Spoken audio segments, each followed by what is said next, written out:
Hi guys, આજે આપણે મીઠાઈ બનાવીશું અને આ મીઠાઈ બનાવવા માટે માત્ર આપણે એક જ વસ્તુની જરૂરિયાત રહેશે. અને સાથે સાથે હું કહીશ કે એક વસ્તુમાંથી તમે બે વસ્તુ ક્રિએટ કરી શકશો. એક તો આપણે મીઠાઈ અને સાથે સાથે જ ઘણું બધું ઘી પણ તૈયાર થશે. તો એમના માટે થઈ મેં અત્યારે મલાઈ લીધી છે. 2 લીટર દૂધમાંથી લગભગ 5 થી 7 દિવસની મલાઈ છે એ ભેગી કરેલી છે. એટલે મલાઈ છે ને એની ક્વોન્ટિટી લીટર જેટલી હશે. એમને આપણે એક જાડા વાસણવાળા જાડા તળિયાવાળું જે વાસણ હોય ને એ વાસણની અંદર લેશું. જાડું તળિયું રાખવાનું શું મતલબ છે કે આ વાસણ લેવાથી શું થશે કે આપણી મીઠાઈ છે એક તો તળિયે ચોટશે ને અને આપણું કામ છે ને એ ઝડપ તૈયાર થઈ જશે. તો હવે શું કરશું, મલાઈ આપણી બધી જ છે વાસણમાં આવી ગઈ છે તો આપણે એમને ગેસ પર ચડાવી દઈશું. શરૂઆતમાં આપણે કન્ટિન્યુ ચલાવીશું અને સાથે સાથે ગેસની ફ્લેમને હાઈ ટુ મીડિયમ રાખીશું, જેથી કરી આપણું કામ થોડું ઝટપટ થાય.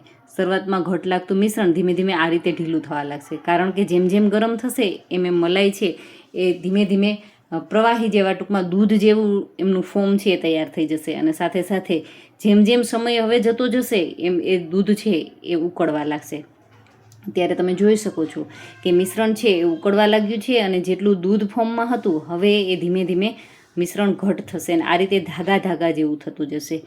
જો આપણે બજારના થાબડી પેંડા અને ખાતા હોઈએ છીએ એ પેંડા જેવો જ તમને ટેસ્ટ આપશે અને સાથે સાથે આપણે ઘી પણ આમની અંદરથી નીકળી જશે. એટલે એકી સાથે આપણું બે કામ તૈયાર થઈ જશે. આપણે મલાઈને મેળવીએ છીએ છાશ નાખી અને ઓવરનાઇટ અથવા તો 8 થી 10 કલાક માટે રાખીએ. ત્યારબાદ એમને બ્લેન્ડર મારી એમનું માખણ તૈયાર કરીએ, માખણ ગરમ કરીએ અને ઘી થાય.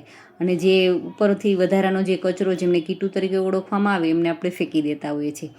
અને આ રીતે તમે કરશો ને એટલે મેં તમને કીધું મુજબ કે ઘી પણ થશે અને સાથે સાથે આપણી એક સરસ મજાની મીઠાઈ પણ તૈયાર થશે. હવે તમે જોઈ શકો છો કે જેટલી આપણી મલાઈની ક્વોન્ટિટી હતી એ ઘણી જ ઓછી થઈ ગઈ છે. સાથે હળવો એવો કલર છે એ પણ ચેન્જ થઈ ગયો છે. અને સાથે સાથે જુઓ હવે ધીમે ધીમે એમાંથી છાંટા ઉડે છે. એ છાંટા છે ઘીના ઉડતા હોય છે. એટલે ગેસની ફ્લેમને હવે તમે લો કરી શકો છો અને સાથે થોડી કાળજી રાખવાની, જેથી કરી અને આપણે દાજી ન જઈએ. અને સાથે મિશ્રણ છે એ સરસ એવું ઘટ પણ થવા લાગ્યું છે અને કડાઈને છોડી અને જો સરસ મજાનું ઘી છે એ છૂટું પડી ગયું છે. ટોટલ આ મીઠાઈ બનતા 15 થી 20 મિનિટ જેટલો સમય લેશે. પણ એમની અંદર તો તમે જોયું ને કે આપણું ઘણું બધું કામ છે એ તૈયાર થઈ જશે. તમે જોઈ શકો છો કે એકદમ ક્લીન એવું ઘી દેખાય છે. પારદર્શક હોય ને, જે ટૂંકમાં એકદમ પાણી જેવું થઈ ગયું હોય ને, એટલે એ ઘી છે લાંબો ટાઈમ સુધી ખરાબ પણ નહીં થાય. અને સાથે સાથે તમને કીધું હતું એ મુજબ કે આપણી મીઠાઈ પણ બનશે. તો છે ને એકદમ આસાન અને એકદમ તમે ક્યારેય જો આ રીતે પેંડાની સાથે સાથે ઘી પણ કાઢેલું હોય મલાઈની અંદરથી તો મને ચોક્કસથી કમેન્ટ કરી શકો છો.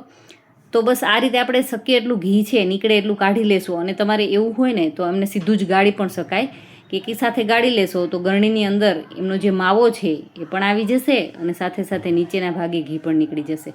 મેં જોયું કે મીડિયમ સાઇઝનું બાઉલ રાખ્યું હતું ને એ બાઉલ તો આખું ઘીનું ભરાઈ ગયું. હજુ પણ આમાં ઘી છે. તો આપણે શક્ય એટલું બધું જ ઘી છે એ નિતારી લેશું અને ત્યારબાદ આપણે એમની અંદર ખાંડ એડ કરવાની છે. તો તમે જોઈ શકો છો કે હજી એમાંથી ઘી છે ઘણું જ છૂટું પડેલું છે અને માવો છે એકદમ સફેદ ફોર્મમાં છે. આપણે એમને બ્રાઉન કરીશું અને થાબડી જેવો જ એમનો કલર કરીશું અને સાથે સાથે એમનો ટેસ્ટ પણ સારો થશે અને મીઠાઈ છે ને એ હળવી એવી બ્રાઉન થઈ જશે ને તો શું થશે કે લાંબો ટાઈમ સુધી ખરાબ પણ નહીં થાય. એટલે તમે ફ્રીજની બહાર પણ 1 વીકથી 10 દિવસ સુધી આરામથી સાચવી શકશો અને ફ્રીજની અંદરથી 15 થી 20 દિવસ સુધી પણ કંઈ નહીં થાય. તો તમે જોયું ને કે ઘી છે એ લગભગ 350 થી 400 ગ્રામ જેટલું ઘી પણ નીકળી ગયું છે. હવે એમાંથી હજુ ઘી દેખાય છે, છતાં આપણે ખાંડ ઉમેરી દઈએ અને હજી આગળ લાગશે તો આપણે એ ઘી પણ એમાંથી કાઢી લેશું. અને હવે એમની અંદર ખાંડનો મેં પાવડર ઉમેર્યો છે એટલે ઝડપથી એમની સાથે મિક્સ થઈ જાય અને એમાં ચિકાસ પણ આવી જાય. જે આપણે જરૂરિયાત છે એ પ્રમાણેની મીઠાઈની અંદર ચિકાસ પણ આવી જશે અને ખાંડ પીકળશે એટલે થોડી વાર માટે તમે જોશો કે મિશ્રણ ઢીલું થઈ જશે. એમની અંદર થોડુંક મેં ફ્લેવર માટે થઈ એલચી પાવડર પણ એડ કરી દીધો છે. હવે ગેસની ફ્લેમને થોડી કાળજી રાખી અને રાખીશું, કારણ કે અત્યારે જો ઝડપથી બ્રાઉન કલર થઈ જતો હોય છે, નીચે ચોંટવાની પણ શક્યતા રહે છે. એટલા માટે મીડિયમ ટુ લો ફ્લેમ કરી દેશું અને કન્ટિન્યુ ચલાવીશું. સાઈડ પર જામેલી મલાઈ છે એ પણ અંદર લેતા જશું. ખૂબ જ ટેસ્ટી. અને જો અત્યારે આ ફોર્મ આવી જાય ને ત્યારબાદ આપણે એમને ચેક પણ કરવાનું છે કે થોડુંક મિશ્રણ આ રીતે કાઢી લેશું, એમને હળવું એવું ઠંડુ થવા દેશું અને ત્યારબાદ આપણે એમને ચેક કરીશું. અને જો હજુ પણ એમને એકદમ વાસણને છોડી દીધું છે, એમાંથી ઘી હજુ પણ દેખાય છે. ઓલમોસ્ટ આપણી મીઠાઈ છે બની અને રેડી થઈ ગઈ છે. અત્યારે જોઈ શકો છો કે એમનો સરસ મજાનો ગોળો વળે છે, હાથને બરાબર ચોટતું પણ નથી.